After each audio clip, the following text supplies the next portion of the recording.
जय जिनेंद्र। शत्रुंजय A2 गिर काऊ घी मतलब प्योरिटी ट्रेडिशन, ये दोनों का संगम। जैसे कि लास्ट वीडियो में हमने आपको बताया था, आज हम आपको पूरा प्रोसेस गिर काऊ घी कैसे बनता है वो डिटेल में समझाएंगे। देसी गिर गाय खुले वातावरण में रहती है, प्यार और देखभाल से इनको पाला जाता है।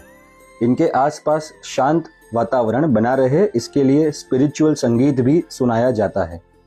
घी बनाने में सबसे पहले इन गायों के मिले ताज़ा दूध का यूज़ करके दही बनाया जाता है। फिर वुडन बिलोना यूज़ करके दही को चर्न किया जाता है, जिससे शुद्ध मक्खन को अलग करते हैं। इस मक्खन को सावधानी से स्टेनलेस स्टील के बर्तनों में इकट्ठा किया जाता है और फिर धीमी आंच से पकाकर बनता है शत्रुंजय A2 प्योर गिर काऊ घी।